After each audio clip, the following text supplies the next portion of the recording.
Good evening po sir. In-screen record ko na lang po muna sa laptop ng kaklase ko kasi hindi po pwede dito sa laptop ko kasi naka-Chrome OS po ako sir. Hindi ko po alam i-operate dito.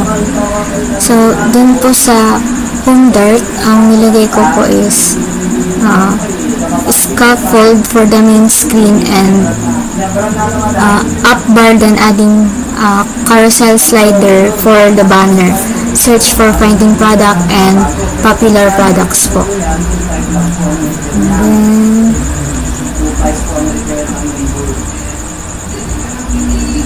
Sa cart dart po, I use checkbox function for deletion of the unwanted products. Then I put a subtotal of the items to count how much the products, then adding and remove for the quantity po.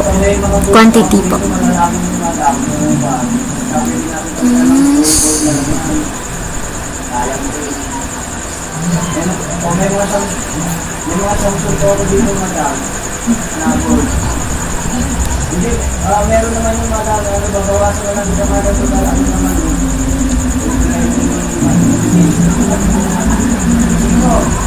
ibigay ko yung tawag niya kung sakali ibigay ko muna yan sa main dart po, I put splash screen to give interaction about my app. Yung logo po yun. And then, sa login dart, I put container for the background color and put a linear gradient. The next is I put column for the logo and input text field.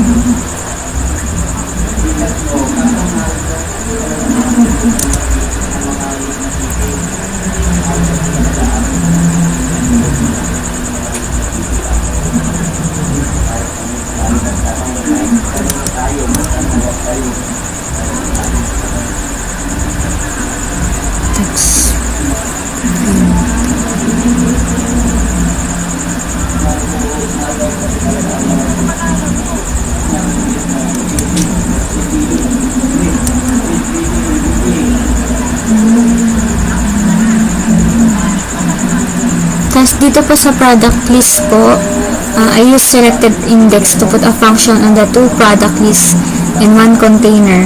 On the product list, there's a various products and search products, then a button for cart po.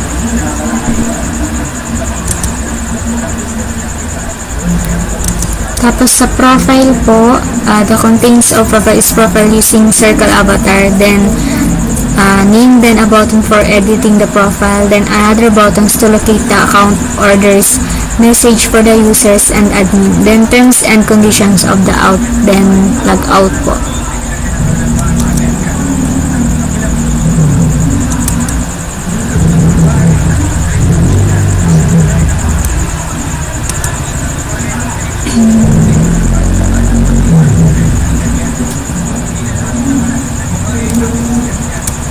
So, ayun lang po sir. Thank you po.